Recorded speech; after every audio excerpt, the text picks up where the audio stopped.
Dear, hey there. Let me ask you something that might hit a little too close to home. Have you ever sat across from someone, maybe in a restaurant, maybe in your own living room, and felt like neither of you truly knew what you were doing there? The conversation is shallow, the smiles feel rehearsed, and deep down, there's a quiet question echoing through your chest. Is this what love is supposed to feel like? You see, we're living in a time where everybody's searching for something in love, but almost nobody knows what they're really looking for.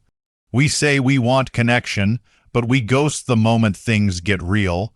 We say we want commitment, but we're terrified of routine. We say we want honesty, but we're addicted to filters on our photos, our feelings, and our intentions. It's not that people don't want love.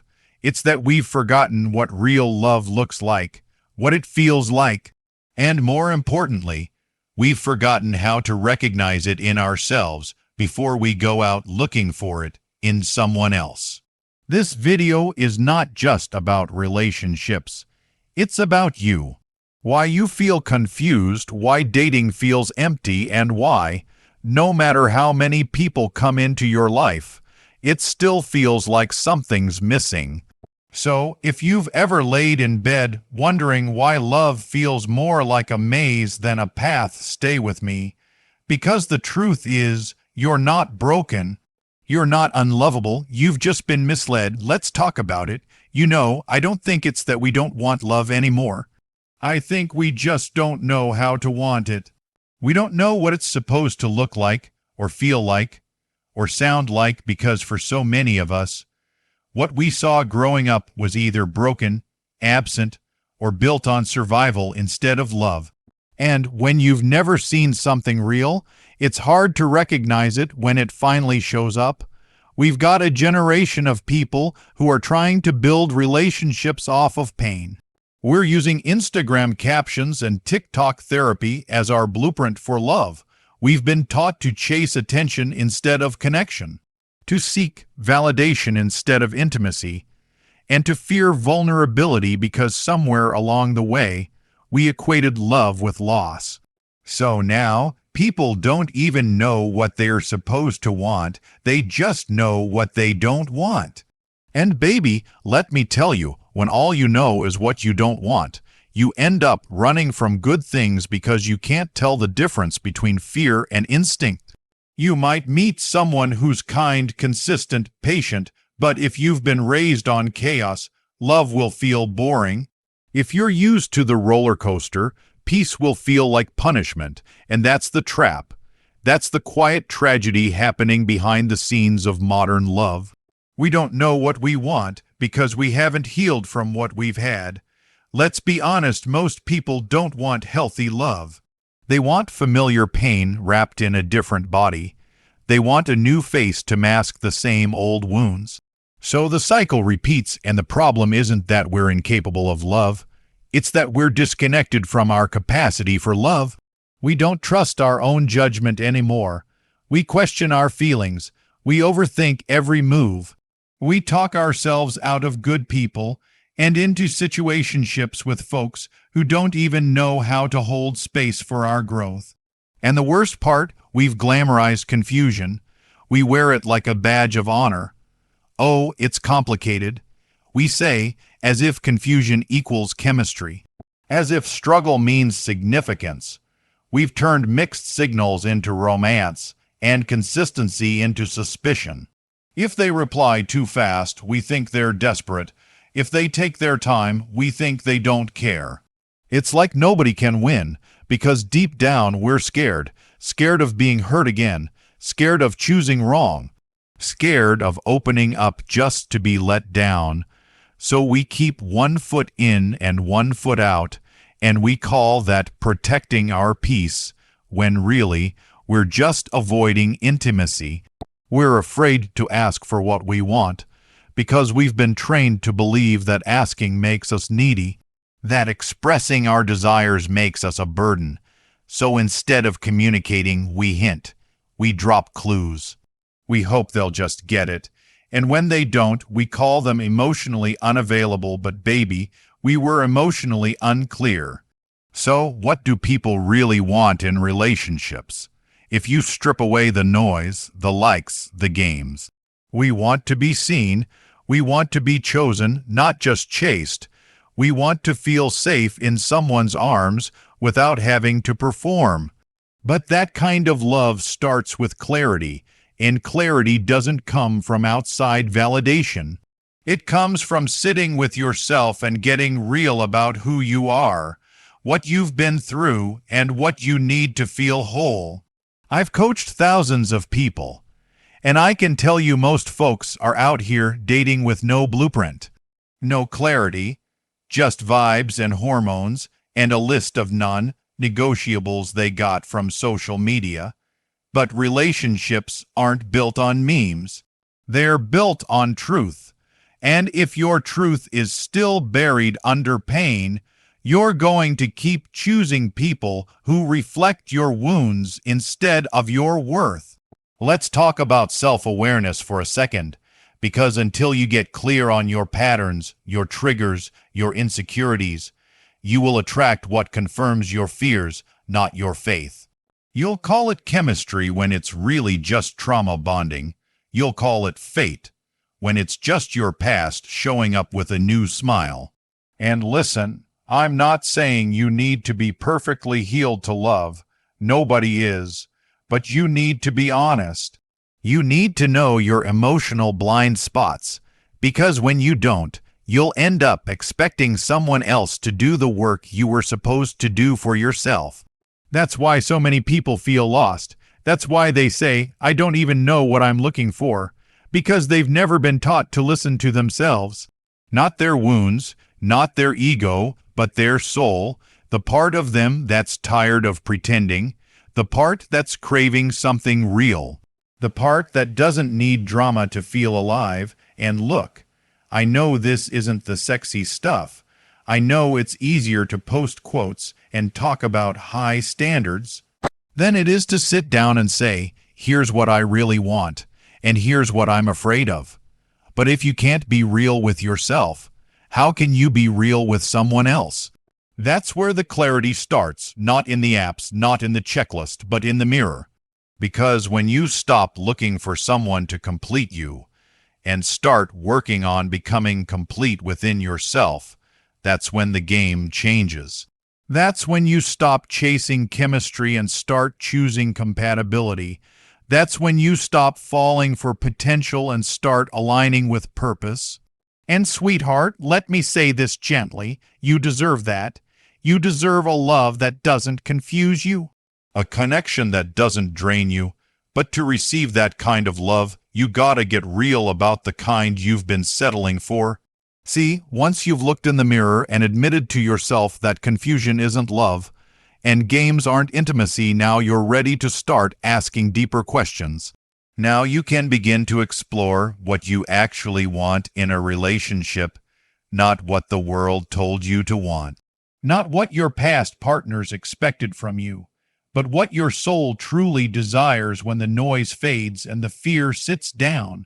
But here's the thing, clarity doesn't always feel good at first. It means facing parts of yourself that you've avoided for years. It means admitting you were wrong about some people. It means accepting that you played a part in your own pain too. That maybe, just maybe, it wasn't always them. Sometimes you picked the chaos because it felt like home. Sometimes you ignored the red flags because you were scared of being alone. And sometimes you weren't ready to receive the very thing you kept praying for. That's hard to swallow, but baby, it's necessary. Because when you don't take accountability for your patterns, you repeat them. And when you repeat them, you start to believe that love just doesn't work for people like you. That maybe you're too much, or too broken, or too late, but hear me. You are not too much for the right person. You are not too broken for healing. And it is never too late to learn how to love better. Now let's talk about the messages we've internalized. Because a lot of us were never taught how to love. We just copied what we saw. And if all you saw was people yelling, shutting down, walking out, or pretending, then love to you might look like silence, like tension, like settling. You start mistaking tolerance for love. You think, as long as they don't hurt me, I guess it's fine. But love isn't just about what doesn't happen. It's about what does. Do they see you? Do they hear you? Do they support your growth? Or do they feel threatened by it? Do you feel safe to cry, to be weak, to be human? Or do you feel like you always have to be the strong one, the fixer, the one holding it all together while slowly falling apart inside? Because real love, it holds space. It doesn't ask you to shrink. It doesn't punish your honesty. It doesn't disappear when things get hard. And if you've never experienced that kind of love, let me be the first to tell you. It exists, but it requires something from you too. It asks you to be ready, ready to be honest about your needs, ready to break cycles, ready to choose peace over patterns, ready to give without losing yourself, and ready to receive without fear. But again, here's the catch: most people don't slow down long enough to figure that out. We're too busy trying to prove we're desirable, trying to get chosen, trying to move on before we've healed. And that rush is ruining us. Because when you're rushing, you're not discerning. You're reacting, not reflecting. You're picking based on what looks good, not what feels right in your spirit. And baby, chemistry is easy. Anybody can make your heart race. Anybody can make you smile for a moment. But can they meet you in the valley? Can they hold your hand when you're grieving? Can they sit with your silence without making it about them? That's the kind of love that lasts. That's the kind of love that brings peace, not pressure. But peace can feel unfamiliar when you're used to emotional roller coasters. So you start to think something's wrong. It's too calm. They're too nice. I don't feel the butterflies. Let me tell you something. Butterflies are not a love language. Sometimes they're a trauma response. Sometimes your body is just recognizing a familiar pattern of instability and reacting the only way it knows how. Healthy love might feel boring at first, but that's only because your nervous system is detoxing from chaos. Your soul is learning to feel safe, and safe love is soft, it's steady, it's slow enough for your heart to catch up with your mind. So many people miss out on that because they're looking for the spark, the fireworks, the drama. But real love doesn't always announce itself with a bang. Sometimes it just shows up quietly, consistently, every day, and if you're not paying attention, you'll overlook it. You'll call it too easy, when really it's just emotionally mature. And that's a whole different level of love. But let's talk about emotional maturity for a moment. Because if you don't have that, you'll keep expecting love to fix what you refuse to face. You'll want someone to heal wounds they didn't cause. You'll expect them to read your mind, regulate your emotions, and somehow make you feel worthy, when you don't even feel worthy alone. That's not love, that's emotional outsourcing, and it's not sustainable. Love is not therapy. Your partner can support you, but they can't save you. And if you don't know who you are outside of a relationship, you'll lose yourself the moment you get into one. That's why clarity matters, not just about the kind of person you want, but about the kind of person you are becoming. Because the truth is, you won't recognize a healthy relationship if you haven't developed a healthy relationship with yourself first. And I know that sounds like a buzzword these days, self-love, self-love, self-love, but it's deeper than bubble baths and journaling. It's about how you speak to yourself in the quiet moments. It's about how you advocate for your needs. It's about how you hold yourself accountable when you fall short, and how you give yourself grace when you're doing your best. That's the foundation. That's the soil that real relationships grow from. Anything less than that, and you'll build a love house on quicksand. Pretty on the outside, but sinking underneath. So if you're sitting here wondering why dating feels like a game, why everyone seems confused, why nobody knows what they want, it's because clarity has become rare. Because most people are still performing instead of being, because our culture rewards appearances more than depth. But you don't have to play that game. You can slow down, you can get clear, you can be different. You just have to be willing to choose growth over patterns, peace over pain, and truth over temporary excitement. Now, let's talk about something we don't say out loud enough. A lot of people are chasing love because they're running from loneliness, not because they're ready for connection.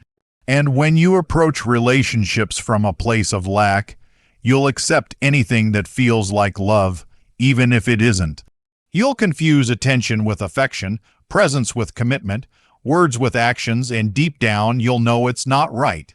But it'll feel better than being alone. And that's how most of us get stuck in relationships we never really chose. We just stayed because the silence scared us more than the pain. But sweetheart, let me tell you something, being alone is not the same as being lonely. In fact, sometimes the loneliest place you can be is in a relationship where you have to beg to be seen, where you have to water dead soil and pretend there's still life, where you keep shrinking yourself just to keep someone else comfortable. And when you finally learn to be okay alone, not just tolerating it, but truly embracing it, that's when you get your power back. That's when you start making decisions based on peace instead of panic. That's when you stop tolerating confusion because clarity becomes your standard. You don't ask for perfect, you ask for real. You don't need a savior, you need a partner. You don't need someone who completes you. You need someone who aligns with you. But you can't know who aligns with you until you know where you're going. And that's the part most people skip. They want love, but they have no vision for their life, no spiritual compass, no emotional direction. They're looking for someone to walk beside them, but they don't even know which road they're walking on. And listen, I'm not saying you need to have it all figured out. None of us do, but you have to be intentional. You have to be grounded enough in yourself to know what kind of energy you're willing to invite into your space. Because love is not just about compatibility, it's about alignment. Do your values match? Do your visions collide or connect? Do you build together or battle for control? Because love isn't just cuddles and chemistry. Love is about partnership. It's about being able to stand in the storm and say, I got you, even when you're both tired. It's about showing up when it's inconvenient, choosing grace when it's easier to snap, holding hands when everything else is falling apart. And that kind of love, grown love, it's not for the faint of heart. It takes patience, it takes forgiveness, it takes communication when you'd rather go silent. It takes showing up even when your pride tells you to walk away. But most importantly, it takes clarity. Because when you don't know what you want, you'll find yourself getting caught in people's potential. You'll meet someone halfway through their healing and call it fate.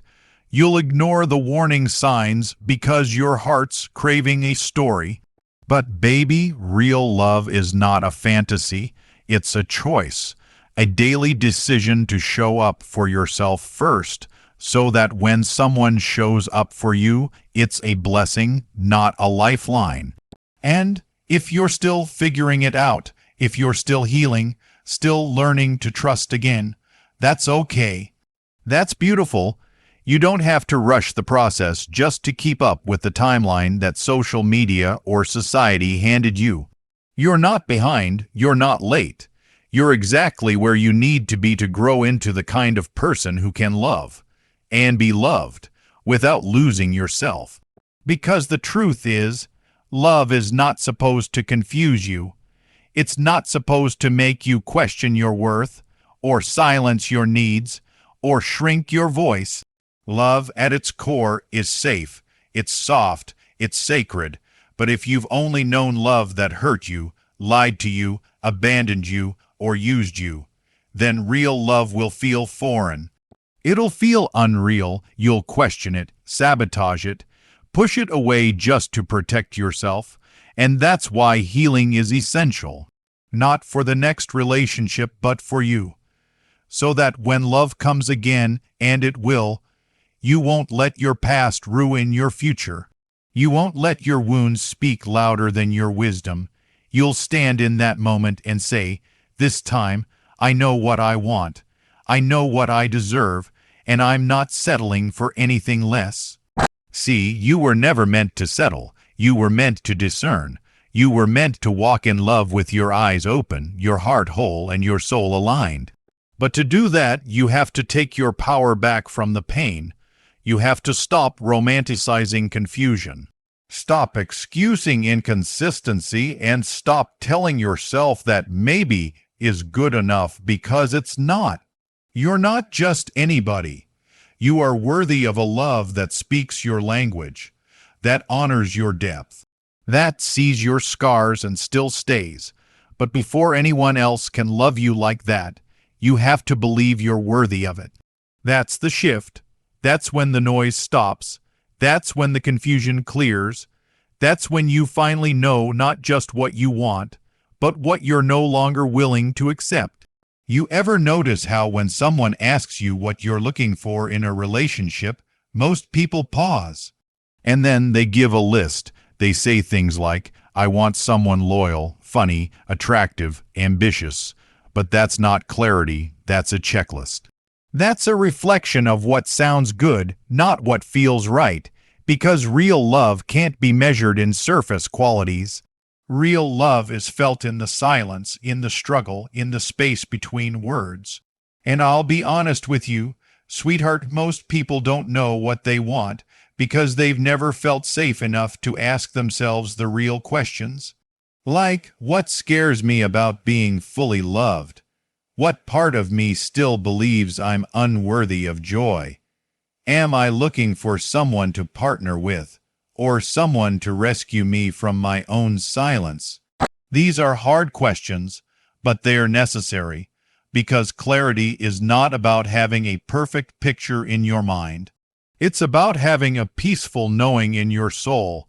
It's about recognizing the difference between settling and being still, between being available and being ready, between craving love and being capable of sustaining it. You can want love all day long, but if you don't have the emotional capacity for consistency, patience, and vulnerability, then you'll sabotage what you say you want. You'll ghost good people, you'll test people who have done nothing wrong, you'll overanalyze kind gestures. You'll mistake love for control and affection for possession. That's why the work has to start within. Because when you've healed, you don't chase, you attract. When you're whole, you don't beg, you discern. When you're grounded, you don't panic, you observe. And when you're finally clear, truly clear, you don't need anyone to complete your life. You're just looking for someone who complements it. And let me speak directly to your heart here. Don't let past pain keep you from future joy. Don't let temporary people teach you permanent lessons about your worth. Don't let the way someone mishandled you convince you that you're hard to love. You are not hard to love. You just need someone who knows how to love deeply. You just need someone who doesn't confuse emotional distance with maturity. You need someone who's done their own work, so they don't project their wounds onto your peace. And here's something most people won't tell you. Just because someone wants you doesn't mean they're ready for you. Just because someone misses you doesn't mean they've grown. Just because someone checks all your boxes doesn't mean they know how to handle your heart. You've got to stop making your heart available to people who don't even know how to hold themselves accountable. Because when you do, you get drained, you get confused, you lose sight of your values, you settle for connection without direction. Intimacy without safety, presence without depth, but you deserve more than that. You deserve to wake up next to someone who prays with you, not just plays with you. Someone who respects your boundaries instead of testing them.